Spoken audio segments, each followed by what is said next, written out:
এই তো রমজান মাস আসছে, আর মনে হয় 1 মাস পরেই রমজান, তাই না? তারাবি নামাজ হচ্ছে, ইমাম সাহেব আল্লাহু আকবার, বেতের টেতের সব কিছু নিয়ে 1 ঘন্টা 15 মিনিট লেগেছে। তা মুসল্লিরা বাহিরে এসেই বলছে, হ্যাঁ গোনাটি ইমাম সাহেব পাল্টাও, এত আস্তে আস্তে কিরাত করলে হয় নাকি? ইমাম সাহেব পাল্টে দাও। ইমাম সাহেব একটু বেশ সুর করে মাখরাজ সহকারে তেলাওয়াত করছে। তা ইমাম সাহেব কমিটির চাপে চলে গেছে। ওর অপরাধ কি না, সঠিকভাবে কোরআন তেলাওয়াত করে মাখরাজ সহকারে, টাইম একটু বেশি লাগে। আর একটা ইমাম এসে তখন বলছে যে বেতন টেতন সব ঠিক। আর একজনকে জিজ্ঞাসা করছে, ভাই কি ব্যাপার, 15টা রোজাতে আগের ইমাম চলে গেল, রমজান মাসে তো ইমাম চেঞ্জ হয় না। সেই লোকটা তখন বলছে, ইমাম গিয়েছে একটা কারণে, নামাজ পড়াতে খুব দেরি করে, কেরাত খুব স্লো।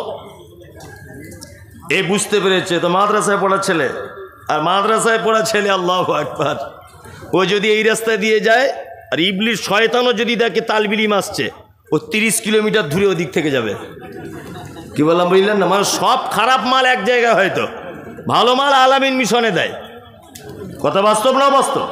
ভালো মাল সব আলামিন মিশনে, তৌহিদ একাডেমি, আল হেলাল মিশন, ওই অমুক মিশন তমুক মিশন। খারাপ মাল গ্রামে টেকে যাচ্ছে না, আম চুরি করে জাম চুরি করে, এর ওর জমি থেকে আঁক কেটে খেয়ে লাগে, গ্রামে বিচার চল, চলিও মাদ্রাসায় চল, তোকে আর পাকড়াতে পারছি না। তার ভিতরে আমি একজন। কি বললাম বুঝলেন? তা আল্লাহু আকবার, মাদ্রাসার ছেলেটা এসে বুঝতে পেরেছে, তার মানে যত তাড়াতাড়ি তারাবি পড়ানো যায় তত ভালো, এদের কাছে আমি ইমাম হব। আল্লাহু আকবার, আলহামদুলিল্লাহ রাব্বিল আলামিন, আমি আল্লাহু আকবার। টোটালে 25 মিনিটে শেষ। তো নামাজিরা বলছে, এই হচ্ছে শালা বাপের বেটা হাফেজ। নামাজিরা বলছে, আর আগের যে ছিল ধুর শালা গরুর গাড়ির মতো 1 ঘন্টা 25 মিনিট আবার নামাজ পড়তে লাগে। হ্যাঁ, এই হচ্ছে শালা বাপের বেটা। দেখ কোরআন পড়া কত তাড়াতাড়ি, কিয়ামত পর্যন্ত তারাবি পড়লে ফেরেশতারা পর্যন্ত ভুল করে ফেলবে যে কোন জায়গায় কোন দোয়া বলছে, বলবে না? আল্লাহু আকবার, আল্লাহু আকবার। কোরআন বেশি করে তেলাওয়াত করুন। আল্লাহ বলে, আয়াতুহুম জাদাতুহুম ঈমানা ওয়া আলা রাব্বিহিম ইয়াতাওয়াক্কালুন। আর মুমিনের 3 নম্বরের গুণ হবে খাইরিহি ওয়া শাররিহি মিনাল্লাহি তাআলা। ভালো মন্দ যা কিছু হবে মুমিন আল্লাহর উপরে ভরসা করবে। কার উপরে ভরসা করবে মুমিন? আল্লাহর উপরে। 4 নম্বরে আল্লাযীনা ইউকিমুনাস সালাত। আল্লাহ বলে মুমিন সেই যে সালাত আদায় করবে, নামাজ পড়বে 5 ওয়াক্ত। 5 ওয়াক্ত নামাজ পড়েন? এই কারা কারা 5 ওয়াক্ত পড়েন? কারা 5 ওয়াক্তগুলো সবাই হাত তুলুন, তাহলে চোর ধরা পড়বে। তুলুন সবাই, কেউ 5 ওয়াক্তর লোক বাকি থাকবেন না। হ্যাঁ, তার মানে অনেক লোকই বাকি আছে, তাই না? শুধু নারেই তাকবীর দিয়ে জান্নাতে যাওয়ার কাজ নয়, আর সুবহানাল্লাহ বলে। কি বললাম বুঝলেন? আল্লাহু আকবার। আমাদের সমাজে 4 রকমের নামাজি আছে। ক রকমের? 4 রকমের। এইদিকে এবার শুনুন। 1, জোহরে যায়, আসরে যায়, মাগরিবে দোকান খুলে, এশায় দোকান বন্ধ করে, ফজরে ঠান্ডায় ঘুম ভাঙে না। এটা একটা কোয়ালিটি। আর একটা কোয়ালিটি জুম্মায় জুম্মায় যায়, একদম সেই মানে সাদা পাঞ্জাবি আর ফক সেন্ট মেরে, আর সেইরাম টুপি পরে মনে হচ্ছে আব্দুল কাদের জেলানি ঢুকছে জুম্মার দিনে আর কি, সাপ্তাহিক। আর একটা যায় ঈদুল ফিতর, ঈদুল আজহা। আপনাদের এলাকায় সবাই নামাজি, ওটা আমি বলবো না, আর আমাদের ওদিককার কথা বলছি। আর একটা নামাজি হচ্ছে 5 ওয়াক্তই যায়, তবে বাপ আমার কিছু বুঝে না, আর যেতে হয় তাই যায়। জিজ্ঞেস করছি, চাচা এই দুয়ায় কুনুতটা জানো? বুঝছি, বাপ বুড়ো হয়ে গেছে বাপ, চোখে কম দেখি, কানে কম শুনি, দুয়ায় কুনুত এত বড় কি করে মুখস্থ করি? ওটা নাই। আল্লাহু আকবার। আল্লাহুম্মা বাঈদ বাইনি ওয়া বাইনা খাতায়ায়া কামা বা'আদতা বাইনাল মাশরিকি ওয়াল মাগরিব। সানাটা মুখস্থ আছে? না বাপ, ওটা তো জিবই ভাঙে না। আচ্ছা, তাহলে দুয়ায় কুনুতও জানো না, সানাও জানো না? না। তাশাহুদের বৈঠকে বসে আত্তাহিয়াতু লিল্লাহি জানো? বুঝতে পারছো না তুমি, কেন লজ্জা দিচ্ছ বাপ? কানে কম শুনি, চোখে কম দেখি। ও বলছে কোকে কম দেখি, কানে কম শুনি, 2 টাকা কম দিয়ে দেখুন, ও ঠিক বুঝতে পেরে যাবে কি করে পরের জমির আলি কেটে আর জমি বাড়াতে হয়, এটাও জানে। কি বললাম বুঝলেন না? কিন্তু মসজিদে এসে দোয়া জানে না। যে লোকটা স্বীকার করলো দোয়া জানি না, বোঝার চেষ্টা করুন। ওই লোকটাই দেখবেন যখন নামাজ পড়ছে সেজদায় গিয়া, রুকুতে গিয়া, আচ্ছা চাচা তুমি হে বললে তো এখনই দোয়া জানি না, ঠোঁট কেন লাড়ছ, তুমি বলো কি? এরকম লোক আছে না নেই? 30 বছর নামাজ পড়ছে, কোনো দোয়া জানে না, তারপরেও দেখবেন সব জায়গাতে বেতের নামাজে দোয়া করছে। তুমি বলো কি? হ্যাঁ, তার মানে এতদিন মানুষকে ধোকা দিয়ে হলো না, এবার আল্লাহকে ধোকা দিচ্ছে মসজিদে। আরে এই জাতি কখনোই পরিত্রাণ পায়? সলুয়া গ্রাম ব্যতিক্রম গ্রাম, যে জাতি তার জলসার দিনে 10 কুইন্টাল জিলাপি বিক্রি হয়, 50 কুইন্টাল বাদাম বিক্রি হয়, অথচ একটা বইয়ের দোকানদার দোকান লাগিয়েছে, তার 20টা দুয়ার বই বিক্রি হয় না। এ জাতি দিশি বাদাম খুঁজে পাবে, সঠিক ইসলাম খুঁজে পাবে না। কার কার বাড়িতে দুয়ার বই আছে বাংলায় হাত তুলে বলুন দেখি। আমার বাড়িতে আছে কজনার? এখন আমি তো বুঝতেও পারবো না, না টাইম থাকলে গিয়ে দেখে আসতাম। তার মানে যা হাত তুলেছে তাতে করে 75% মানুষের বাড়িতে নেই। কি বললাম বুঝলেন? আরে মোবাইলে পাওয়া যায়, মোবাইলে তোমার মতো সবাই কি বুঝে? তোমার মতো সবাই বুঝলে সারা রাত চ্যাটিং করতে বসে বসে ঘুমাতো না বুড়া। যাই হোক, মোবাইল তো বুঝে না। যাই হোক, আল্লাহ সুবহানাহু ওয়া তাআলা তিনি বলছেন কি, আল্লাযীনা ইউকিমুনাস সালাত, মুমিন তারা যারা সালাত আদায় করবে। নাম্বার 5, ওমিম্মা রাযাকনাহুম ইউনফিকুন। আর আল্লাহ বলে মুমিনের 5 নম্বরের গুণ হলো এটা, তাকে আমি যে রুজি দিয়েছি সেই রুজি থেকে আল্লাহ রাস্তায় অর্থাৎ আমার রাস্তায় তিনি দান করে দিবেন। 5 নম্বরের গুণ। যদি বলছেন মৌলী সাহেব আপনারা পারেনও তো বেশ ভালো, বলতে বলতে ঠিক জুত করে জায়গায় চলে এলেন, মনে মনে ভাববেন হয়তো। আসলে ঘটনা ওটা নয়, ঘটনা হচ্ছে প্রতিষ্ঠানের জলসা হলে এগুলো লাগে। কি বললাম বুঝলেন? এগুলো লাগে। আপনাদেরকে একটা চমৎকার হাদিস আপনাদেরকে বলি, খুব চমৎকার সহিহ বুখারীর হাদিস। যারা এখানে বসে আছেন নবীকে ভালোবাসেন সবাই? সবাই না? আচ্ছা, কেউ তো দেখেননি নবীকে।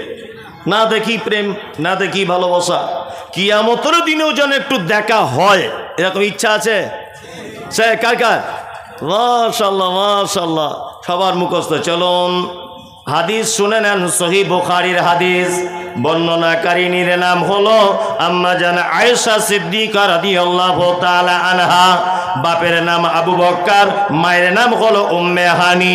হাদিসের পরিভাষাতে আয়েশাকে বলা হয় মুহাদ্দিসা।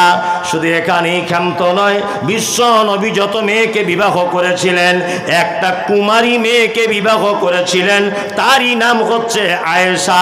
শুধু এখানেই ক্ষান্ত নয়, বিশ্ব নবী যত নারীকে বিবাহ করেছেন সবাইকে নিজে নিজে দেখেছেন, নিজে গিয়ে দেখেছেন। কিন্তু আয়েশা এমন এক ভাগ্যবতী নারী যে আয়েশাকে আল্লাহ নিজে স্বপ্নের মাধ্যমে আল্লাহর নবীকে দেখিয়েছেন। শুধু এখানেই ক্ষান্ত নয়, বিশ্ব নবী তিনি বলেছেন যে আয়েশা এত ভাগ্যবতী, পৃথিবীতে শারিদ নামক একটি খাদ্য পাওয়া যায়, এই খাদ্যটা বর্তমানের বিরিয়ানির থেকেও উন্নত মানের কোনো খাদ্য। এই খাদ্যটার বর্তমানে যে মর্যাদা, আর আমার আয়েশা শারিদ নামক খাদ্যর থেকে বেশি মর্যাদা। শুধু এখানেই নয়, আম্মা জান আয়েশার জীবনী যদি আপনি পড়েন তাহলে বাংলাদেশের ডাক্তার আসাদুল্লাহ গালিব সাহেব তিনি লিখেছেন যে জীবনে 11,000 নারীকে তিনি কোরআনের শিক্ষা দিয়েছিলেন, এর নাম আয়েশা। আর হাদিসের পরিভাষাতে আয়েশাকে বলা হয় মুহাদ্দিসা।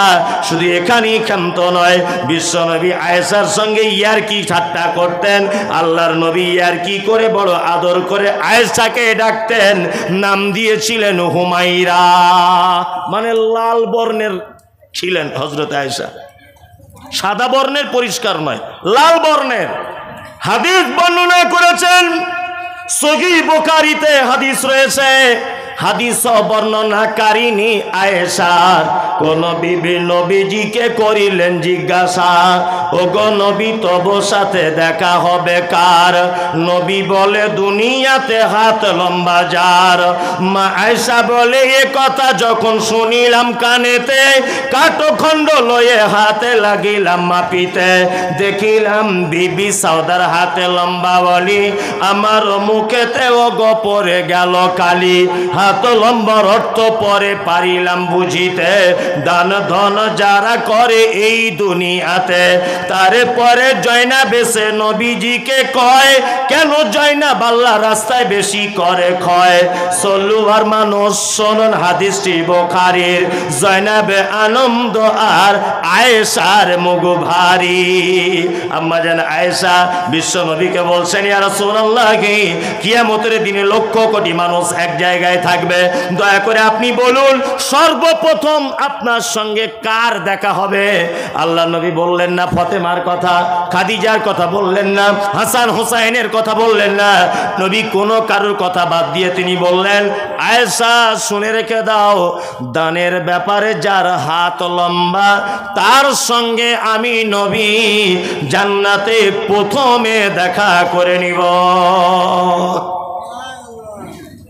সুবহানাল্লাহ কালকে বলবেন যদি টাইম কম থাকে। আর দানের ব্যাপার সুবহানাল্লাহ বলো 5 হাত ইমানের ব্যাপার। আল্লাহ নবী কি বলছেন?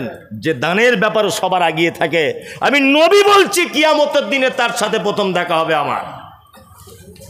যদি বলছেন আপনি হাদিসটা বেশ খুঁজে পেলেন ঠিক টাইমে, খ্যাপা কোথাকারে, কিছু ভ্যাক না করলে ভিক পাওয়া যায় না। পাওয়া যায়। আমি বাসে করে যখন আগে জলসা করতাম ধুলিয়ান ওই বাস স্ট্যান্ডের ওখানে একজন মেয়ে ছেলে ও থাকতো, ও ওই এইখানে সব সময় দেখছি ব্যান্ডেজ করা। তা আমি আজকে 10 বছর প্রায় যাতায়াত করছি, 10 বছরই দেখছি ব্যান্ডেজ করা। তাই আমি বলছি, আরে ভাই তোর কি ব্যান্ডেজ আর খুলবি না, আর শুধু ভিক্ষা চায়। তা আমার একদিন রাগ হয়ে গেছে, ওখানে আমার একটা বন্ধু আছে সিটু, ওই সোহেল ভাই জানে, সিটুর চায়ের দোকানে ওকে ঢুকিয়েছি, ঢুকিয়ে সিটুকে বলেছি, সিটু একটা দড়ি বার করো আর 3-4 হাত টাইপের একটা লাঠি, তোর আজকে পা অপারেশন করে ছাড়বো। ও তখন বলছে, মুড়ি সাহেব আমাকে মারবেন না। বলছি কেন রে?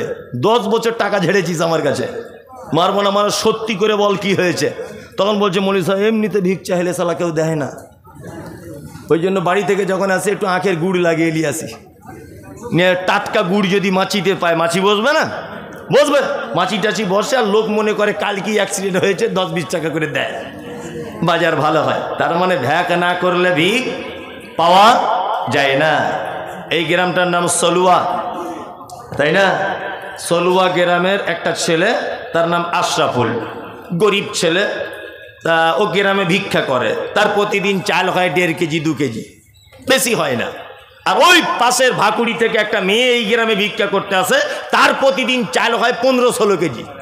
এখন ছেলেটা মনে মনে, গ্রামের ছেলেটা ভাবছে যে আমি গ্রামের ছেলে, আমার 1.5 কেজি, আর ও বাগির গ্রাম থেকে আসে, ওর হয় 15 কেজি, হয় কি করে? নিশ্চয় ভিক্ষা করার কোনো ব্যাপার আছে। এখন ও মাদ্রাসার এই গেটের সামনে দাঁড়িয়ে আছে যে ওই মেয়েটা কখন আসবে দেখব। টুকটুকে গাড়ি করে এসেছে, মাস্টার আব্দুর রহমানের দরজার সামনে দাঁড়িয়েছে, আর মেয়েদের গলার কণ্ঠ সুর ভালো হয়। মেয়েটা সুর করে করে বলছে, আমি নবীর বেটি ফাতেমা, বাড়ি আমার মদিনা, ভিকে নাহি দিলে তোরা জান্নাত পাবি না। ছেলেটা তখন ভাবছে, ওরে চিটিংবাজ, এ তো স্যার নবীর বেটির নামে চাল তুলে খাচ্ছে রে। এখন আব্দুর রহমানের বহু দেখছে মনটা খুব নরম, মেয়েদের মন এমনি নরম হয় না? ওর বাপ মরে গেলেও যেমন কাঁদে, ওর হাঁস মরে গেলেও তেমন কাঁদে, এত নরম। তবে ওদের মনের ইঞ্চিতে ইঞ্চিতে বিষে ভরা। ওদের পাল্লায় যে পড়েছে তা 12:30 বাজিয়ে দিয়েছে। আমি কত স্কুলে হেডমাস্টার রেখে দেখেছি আন্ডার প্যান্ট পরে ঘুরছে। কি ব্যাপার, মাস্টার তো আগে এরকম ছিল না? বলছে প্রাইভেট পড়াতে পড়াতে দ্বিতীয় আর একটা বিয়ে করেছিল, 2 বইয়ের টেনশন, হেডমাস্টার এখন আন্ডার প্যান্ট পরে বসে আছে। খাতার না, এদের থেকে দূরে থাকবেন সব সময়তে। পাড়া গ্রামে দেখবেন, লক্ষ্য করলে এক হাতে করে নিজের মুরগিকে গম খেতে দিচ্ছে, আর এক হাতে দেখবেন ঝাঁটা নিয়ে দাঁড়িয়ে আছে। মানে অন্য কারোর মুরগি যদি ঢুকে যায় তার কলিজা কানা করে দিব। দেখবেন, এগুলো লক্ষ্য রাখবেন, লক্ষ্য রাখবেন না? চলুন আব্দুর রহমানের স্ত্রীর মন খুব নরম। ও তখন বলছেন নবীর বেটি বলে পরিচয় দিচ্ছে, হলে হতেও পারে। কারণ গ্রামের ছেলে আশরাফুল মনে মনে খুব রাখছে, এত বড় হারাম করে নবীর বেটির নামে চাল তুলছে, ওই কারণে চাল বেশি হয় ভাবছে। মেয়েটা আর একটা বাড়ি গেল, গিয়ে তখন সুর করে করে বলছে আমি নবীর বেটি ফতেমা, বাড়ি আমার মদিনা, ভিকে নাকি দিলে তোরা জান্নাত পাবি না। ফতেমার স্বামীর নাম কি ছিল? হযরত আলী। এই ছেলেটা তখন আর সহ্য হলো না, মেয়েটার একটা বাড়ি গিয়ে যখন বলছে আমি নবীর বেটি ফতেমা, বাড়ি আমার মদিনা, ভিকে নাকি দিলে তোরা জান্নাত পাবি না। ছেলেটা আস্তে আস্তে পায়া গিয়ে গিয়ে মেয়েটার পিছনে দাঁড়িয়ে গিয়ে বলছে আমি হলাম হযরতে আলী, এতদিন তুই কোথায় ছিলি? তোর প্রেমেতে পাগল আমি, আজকে তোকে ছাড়ব না। তুই যদি নবীর বেটি ফতেমা হবি, আমি হযরত আলী। স্বামী স্ত্রীর ব্যাপার, চাল যা হবে হাফা বলে মারামারি লেগে গেছে, কঠিন মারামারি, বুঝলেন? চাল স্বামী স্ত্রীর ব্যাপার, হ্যাঁ, তা ভ্যাট না করলে কিছু পাওয়া যায় না। নবী বলেছেন আমার সাথে দেখা হবে সর্বপ্রথম ওই লোকটার কিয়ামতের দিনে, যেই লোকটা দানের ব্যাপারে হাত লম্বা করে দেয়। কতক্ষণ চলবে জলসা? না আপনি বলে দেন না, আমি ওটা বলছিলাম কতক্ষণ চলবে বললে তো হবে না, নির্দিষ্ট বলুন। এখন বাজে 12টা, হ্যাঁ একটা। আমাদের শ্রোতা তো রাত 2টো পর্যন্ত বসে থাকবে, ওটা তো কথা নয়। যাই হোক, না না আমি আর এদিকে ফেরুন 1 মিনিট, আমি আর একটুখানি বলি। আদায়ের একটা ব্যাপার আছে, ঠিক মজিলে আমি ঠিক গুছিয়ে আনছি, এই সময় যদি আপনারা উল্টোপাল্টা করেন কিন্তু এটাই নষ্ট হয়ে যাবে। হ্যাঁ জি, ডিস্টার্ব করিয়েন না, চুপচাপ করে বসে যান। বক্তব্য এখন আমি 1 ঘন্টা রাখবো ইনশাআল্লাহ, তবে একটা শর্ত আছে, এই শর্তটা হলে তাহলে রাখবো। বলেন হচ্ছে এই আল্লাহ রসুলের এই হাদিসটা অন্তত পক্ষে 10টা লোক মেনে দেন যে আল্লাহ রসুল বলেছেন দানের ব্যাপারে যারা হাত লম্বা করে থাকবে তারা কিয়ামতের দিনে আমার সাথে তার প্রথম দেখা হবে। অন্তত 10 জন লোক 10,000 করে বলে দেন, 1 লাখ টাকা হয়ে যাক। দেখি আপনি কত নবী প্রেমিক। একটা লোক অন্তত হাতটা তুলে দেন দেখিন। আমি 20,000 30,000 টাকা বলিনি তো, একটা লোক বলে দেন। 2-3 মাশাআল্লাহ, একজন। এদিকে নাম লিখুন, ওইদিকে নামটা লিখুন। একজন 10,000, 5,000। আরে আপনি আর 5,000 দিয়েই দেন, দেন 10,000 করে। আরে ভাই 4 বারে দিবেন, দেন দেন মাশাআল্লাহ। আর একজন 10,000, লিল্লাহি তাকবীর। হাজির বেটার বিয়ে হলো কাজীর বেটির সাথে, হাজির বেটার বিয়ে হলো কাজীর বেটির সাথে। কাজীর বেটি বলছে আমি যাব সিনেমাতে। হাজির বেটা বলে ওগো বাপ যে আমার হাজি, ওগো বিবি তোমার কথায় কেমনে হব রাজি। কাজীর বেটি দুঃখ মনে কথা নাকি বলে, হাজির বেটা পড়লো ফেরে বোঝাই কোন ছলে।